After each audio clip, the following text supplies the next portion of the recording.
வாலிபன் தன்னுடைய வாழ்க்கைக்கு துணையை தேட வேண்டும் என்றால் முதலில் அவன் செய்ய வேண்டியது எந்த கல்லூரி வாசலில் போய் நிற்க வேண்டிய தேவை கிடையாது. எந்த கல்லூரி வாசலில் போய் எனக்கு சாலிகான பெண்ணை தேட போறது நிற்க வேண்டிய தேவை கிடையாது. அல்லது பேஸ்புக்ல யாரெல்லாம் இஸ்லாமிக் ரீதியா சேட்டிங் அல்லது இஸ்லாமிக் ரீதியா போஸ்டர் போடுறாங்களோ அந்த பெண்கள் எல்லாம் தேர்ந்தெடுத்து ரிக்வெஸ்ட் கொடுக்க வேண்டிய அவசியம் கிடையாது. நடந்து கொண்டிருப்பதை சொல்கிறேன். அல்லாஹ் ரப்பல் ஆலமீன் பாதுகாப்பாராக. அல்லாஹ்விடத்தில் துஆ செய்யுங்கள். யா அல்லாஹ், எனக்கு ஒரு சாலிகான பெண்ணை தேர்ந்தெடுத்துக் கொடு. எனக்கு எந்த பெண் விருப்பமானவள் என்று யாருக்கு தெரியும்? உனக்கு தெரியும். என்னுடைய வாழ்க்கைக்கு எந்த பெண் தகுதியானவள் என்று யாருக்கு தெரியும்? உனக்கு தெரியும். நீ நாடியதை, நீ தேர்ந்தெடுத்ததை என்னிடத்திலே கொண்டு வந்து சேரியா அல்லாஹ் என்று அல்லாஹ்விடத்திலே கரத்தை ஏந்துங்கள். இரண்டாவது, சாலிஹான பெண் வேண்டும் என்று விரும்பக்கூடிய வாலிபர்களே, முதலில் நீங்கள் சாலிஹான ஆணாக நீங்கள் மாறுங்கள். லா இலாஹ இல்லல்லாஹ்.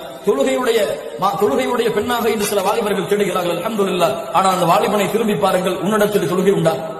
ஆலிமா படித்த பெண்ணாக வேண்டும் என்று தேடுகிறார்கள். வாலிபனை, உன்னிடத்திலே மார்க்கம் உண்டா?